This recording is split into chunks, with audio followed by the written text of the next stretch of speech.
Hi, it's Father Barry, and it's Tuesday, the 27th of July. How are you? So, I'm in my office now. You can see me moving about here and there. So, have my statue of Joseph there. Got my Celtic cross. I think you can see Christ the priest. And let's see, I have a grace cross, and I have St. Michael the Archangel back there, and I have the blinds closed. But it was raining out there when I was making this tape. So maybe you can guess what day that was. I was happy for this deluge of rain because I have some very thirsty flowers around the rectory that really needed a drink. And now I don't have to go around with the hose and give them that drink. God gave them the drink. So I recently had a wedding. Father Virginus and I both tag teamed it. Really, we did it together, and it was a nice wedding. Really liked it, and it was an evening wedding, which we now can do on Saturdays because we moved the mass from 5 to 4, and that makes a 6 o'clock wedding now possible, even a 5:31 possible. And so we did. And then they had an evening party. Well, I can remember some of the thoughts I made about marriage in the homily, and some other things I can't remember as well. I hope they will. But these are the thoughts I put together on the fly about marriage and Mary and Joseph. Watch. And a wife should depend on her husband. He is in a role like Christ, and she should be able to pour herself out into his trust and give all to him. Love says, take Mary into your wife. Well, Joseph will allow to himself to be taken by Mary, that the two of them are going to be in the possession of each other.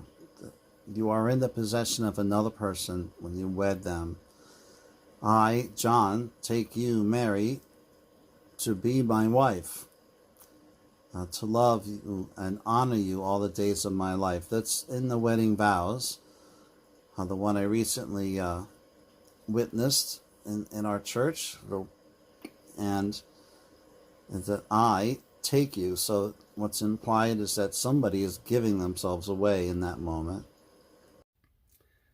In the marriage rite, when the priest is the witness and he's leading the couple to make the vows, it can be done as a question. It can be, do you, Joseph, take Mary to be your wife? Do you promise to be true to her in good times and in bad, and in sickness and in health? And will you love her and honor her all the days of your life? And he would answer, I do. The word I'd like to concentrate in the vows is, do you take her to be your wife? Do you take her? So somebody is to be taken, somebody is to be given. So somebody is giving their life into your care.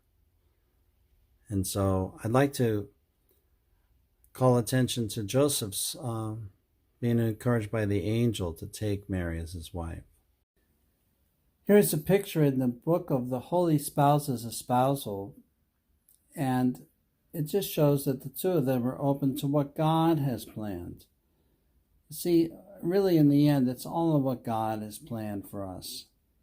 I know couples who have children, I know couples who have adopted, I know couples who have just lived in a plan of loving the world through their own love. And so we do what God has called us to do. In this year of Joseph, I think that the phrase, take Mary as your wife, take Mary, is a good slogan for anybody in a marriage or that's in a wedding that's moving on into a marriage. When we think of Joseph, first just take Mary for instance. I think Joseph was a guardian figure, a caring person for others, interested in the big picture of Israel and her life of faith to the Lord. And Joseph would go to the temple and worship there at the great temple in Jerusalem. And I think somewhere along the line, in his heart for others, that he got into the circle of Mary, that she was still a young person serving at the temple into her teens. And I think he saw her. And in the circumstances of his life, he was to see that he was to take Mary into consideration as a person that he would pair his life up with, that he would couple his life with. Now, in the movie Jesus of Nazareth by Zeffirelli that we watched as the men's group, Day of Renewal, St. Joseph, we saw the way the filmmaker had it happen, that Mary was in the village along with her mother, Anna, and that Joachim had passed, and that Anna was concerned about her daughter and wondering who's going to take care of her in the future. And she comes and talks to Joseph and asks if he would consider caring for Mary. And in the film, Joseph's parents are not in the picture, so just assume that they are not alive at the time.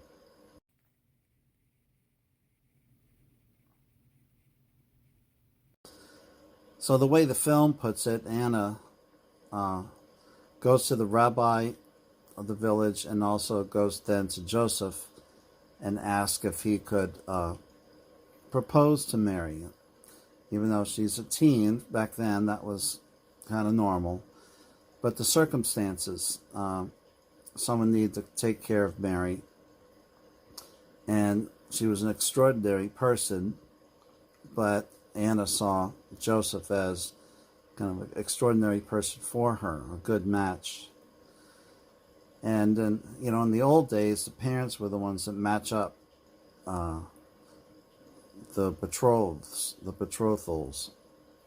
But take Mary into your consideration. I think with people going into marriages, there came a time where you took this other person to be your wife, to be your husband. You took them into thou high consideration. You said, I'm meant to marry this person. So I like the way the film depicts a situation that's not really described in the Holy Scriptures. I told you before, there's a written document called the Proto-Evangelium of James that has some details in it, and there's some writings by a mystic, the Blessed Anne Emmerich. And so we look at that, but just thinking, even in a young man's life today, or a middle-aged man and getting married, he has a moment just in his mind, in his life, his heart, where somebody, he can see them in his life. He can see himself caring for them. And now you get to the next thing where the angel does come along and say, take Mary into your life. Take her into your home. Now, some angelic help because of the extreme circumstances going on, that Mary is with child. So Joseph, who is knows he's not the father of that child, which will be Jesus here in this picture, he's confirmed in that coupling with Mary that, yes, I am meant to be with her, and it's a calling. Take Mary as your wife. And I think for the husbands today, you are to take that wife in. You're to take that wife in, and you're to take all that comes with her. Her 100,000 questions that she's going to have for you through your life. You're going to take all the little delicate things of her life.